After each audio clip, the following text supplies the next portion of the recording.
Anita, the author's midwife with Write Your Life. I'm excited to be here with Mike Pitcher. Life should be great since you published 7 Elements of Leadership for a New Breed of Leader. Who is this new breed of leader? When I wrote the book, it's that new leader is realizing that things are much more important to be inclusive, to be this servant leader. Leadership is not ordained, it's not a title. My book is about the opportunity for a leader to be a positive influence on everyone. You were doing a lot of traveling when we were in the midst of writing this book. Tell me Yes. what the writing process was like. And your real value is putting kind of a time frame and goals and objectives in place. I had good ideas, but I never had the discipline to sit down and say, okay, I owe you a chapter or whatever by April 12th, and come March 18th, you'd be sending me a little ping that says 30 days, 20 days, 10 days.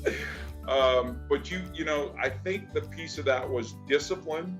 Also, your feedback with stories from an author standpoint of what works, what you can improve. Those are things that came out that I really didn't expect and really worked for me. Tell me what your expectations were when you first started writing the book. You and I had the conversation, and if we did a couple of thousand copies, that would be good for me. The book itself, especially in digital form, has really exceeded my expectations. Copies tend to fly all over the place, and it's wild. I was quite impressed by this skill of yours that you might not have realized you have.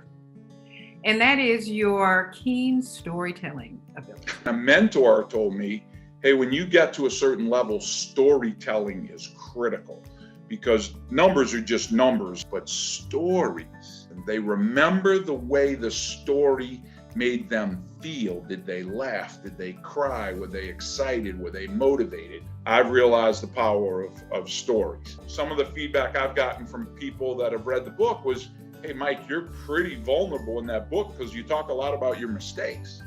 And one of the things I try to tell people, you probably learn more from mistakes. It's when you fail that you sit back and go, okay, let's take a look at that and really think about what happened and what can I learn from it.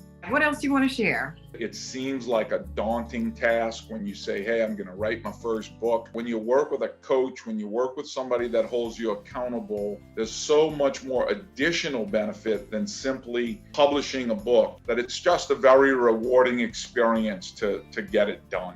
But once you find someone that'll coach you through the process, it's not as difficult as it really seems. I really believe that we will all leave a legacy. It can be by accident or by design. And I would much prefer to have my legacy left by my design on what I think is important. If you found this valuable and you're ready to get started with your amazing book, let's schedule a free book strategy session. Grab the link in the description below.